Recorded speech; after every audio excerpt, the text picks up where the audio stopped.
ఈరోజు మా ఇంట్లో ఎగ్ కర్రీ. Egg curry. ఏం egg curry? Masala egg curry.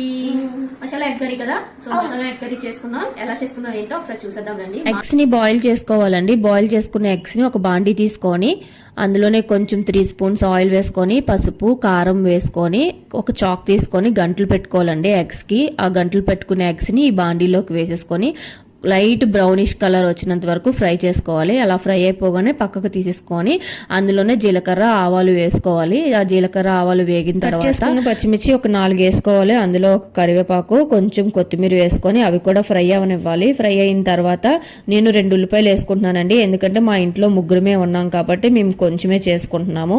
మీకు గ్రేవీ ఎక్కువగా కావాలనుకుంటే కొంచెం ఎక్స్ట్రా వేసుకోండి. అండ్ ఉల్లిపాయలు కూడా వేసేసుకుందాము. ఉల్లిపాయలు వేసుకున్న తర్వాత ఉల్లిపాయలు బ్రౌన్ కలర్ లో వేగిన తర్వాత అందులో అల్లం వెల్లుల్లి పేస్ట్ వేసుకోవాలి. అల్లం వెల్లుల్లి పేస్ట్ కూడా వేగిపోయిన తర్వాత 2 టమాటీలు తీసుకొని మిక్సీ పట్టించేసుకోవాలండి. మిక్సీ పట్టించుకుని ఆ ప్యూరీ కూడా మనం ఇందులో వేసేసుకుందాము. వేసేసుకుని అవి కూడా కొంచెం ఫ్రై అవనివ్వాలి. ఫ్రై అయిన తర్వాత కారం ఉప్పు వేసుకోవాలి మన టేస్ట్కి సరిపడినంత.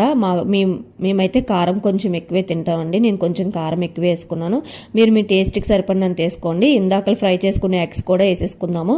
అవి కూడా వేసేసుకున్న తర్వాత ఒక టీ గ్లాసులు వాటర్ వేసుకోండి. అంతే సరిపోతుంది. ఆ వాటర్ కూడా వేసుకుని అందులోనే ధనియాల పౌడర్ అండ్ మసాలా పౌడర్ కూడా వేసుకోవాలి. ఇప్పుడు ఒకసారి కలిపేసుకుందాము. కలిపేసుకొని స్విమ్ లో పెట్టేసి ఒక 10 మినిట్స్ పాటు మూత పెట్టేద్దాము. మూత పెట్టేసిన తర్వాత ఒకసారి చూసుకుందాం. మన కర్రీ అయితే రెడీ అయిపోయిందండి. ఇప్పుడు గార్నిష్ చేసేసుకొని కొత్తిమీర వేసుకొని గార్నిష్ చేసేసుకుందామని.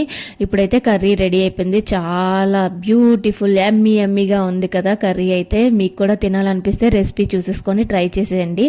అండ్ ట్రై చేసి నాకు కామెంట్ చేయండి ఎలా ఉందో ఏంటో. మీకు గనక ఈ వీడియో నచ్చితే లైక్ షేర్ సబ్స్క్రైబ్ చేసుకోండి. లైక్ అయితే కొట్టడం మర్చిపోతున్నారు. ఇంకేమైనా రెసిపీస్ కావాలనుకుంటే నాకు కమెంట్ చేయండి.